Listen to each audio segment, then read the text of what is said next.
আপনার পোষা বেড়ালের সাথে আপনার নিয়মিত ছবি দেখা যায় সামাজিক যোগাযোগ মাধ্যমে। তো এটা আপনার কাছে গুরুত্বপূর্ণ হয়ে উঠলো কিভাবে? প্রথমত এখানে একটু ক্লিয়ার করি, বিড়ালটি এটা আমার মেয়ের বিড়াল। প্রথমত ও এখন অবশ্য সবারই হয়ে গিয়েছে, আমরা সবাই ওকে আদর করি। বিষয়টি এরকম, শুধু বিড়াল নয়, আমি এবং আমার ভাই যখন ছোট ছিলাম আমাদের একটি ছোট কুকুরও ছিল। ইভেন তখন আমাদের বাসায় আম্মা উনি হাঁস মুরগি পালতেন, ছাগলও ছিল আমাদের বাসায়, উনি ছাগলও কয়েকটি পালতেন। তো স্বাভাবিকভাবেই আপনি যেই দৃষ্টিকোণ থেকেই বলেন, পোষা কুকুর বিড়ালই বলেন। ও বাই দ্য ওয়ে, কবুতরও ছিল আমাদের বাসায়।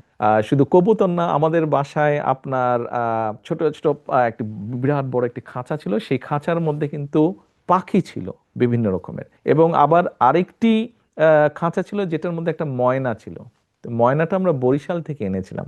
ও আবার বরিশালী ভাষায় কথাও বলতো, টুকটুক করে মাঝে মাঝে কিছু কিছু কথাও বলতো। তো কাজেই এই বিষয়টি হঠাৎ করেই না, এই পশু পাখির প্রতি যেই বিষয়টি, এটির সাথে আমি কম বেশি ছোটবেলা থেকে আমি জড়িত আছি। হয়তো এটি এখন প্রকাশ পেয়েছে বিভিন্ন ভাবে, বাট এটির সাথে আমি বা আমার পরিবার আমরা অনেক আগে থেকেই আছি। কুকুর বিড়াল ছিল, গরু, ছাগল ছিল, হাঁস মুরগি ছিল, পাখি ছিল, ময়না ছিল, কবুতর ছিল। ধর্মীয় দৃষ্টিকোণ থেকে যদি আমরা চিন্তা করি, মানুষ আমরা, আমাদেরকে আল্লাহ সৃষ্টির সেরা জীব হিসেবে তৈরি করেছেন। আমাদের দায়িত্ব কিন্তু আল্লাহর সৃষ্টি যা কিছু আছে প্রকৃতির, তার প্রতি কিন্তু যত্ন নেওয়া আমাদের দায়িত্ব। এটি একটি বিষয়। আর আমরা যদি মানবিক দৃষ্টিকোণ অথবা আমরা যদি নেচার থেকেও বিষয়টি দেখি, দেখুন, ওরা না থাকলে কিন্তু আমাদের জন্য বেঁচে থাকা কষ্টকর। প্রকৃতি যদি না থাকে, প্রকৃতির ব্যালেন্স যদি না থাকে, এই আলোচনা শুরু হওয়ার আগে কিন্তু আমরা তিনজন কিন্তু, আপনার দুজন এবং আমরা কিন্তু ওয়েদার নিয়ে কথা বলছিলাম। এই ইংল্যান্ডের বা ইউকের ওয়েদার নিয়ে আমরা আলাপ করছিলাম,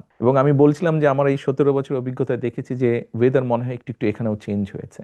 আমরা দেখেছি বাংলাদেশে পত্রপত্রিকায় দেখেছি পলিউশন ঢাকা শহরে। নর্মালি আমরা জানি যে একটি দেশের টোটাল অংশের মধ্যে অ্যাটলিস্ট 25% গ্রিন দরকার, বনায়ন দরকার, ফরেস্টেশন দরকার। এই মুহূর্তে বাংলাদেশে আমি যতটুকু জেনেছি এটি 12%-এর মতন, উইচ ইজ ভেরি ডেঞ্জারাস। এইগুলো নিয়ে আমরা কাজ করছি কিভাবে আমরা বাড়াবো। যেমন এইগুলো আছে, ঠিক একই সাথে এই যে আপনি পশু পাখি বললেন, এই বিষয়গুলো আছে। নেচারকে যদি আমরা মিনিমাম ঠিক রাখতে না পারি, সেখানে মানুষ হিসাবে কিন্তু আমাদের বসবাস করা কিন্তু খুব কঠিন হয়ে যাবে। কাজে আমাদের নিজেদের স্বার্থেই এই বিষয়গুলো বোধহয় করা প্রয়োজন।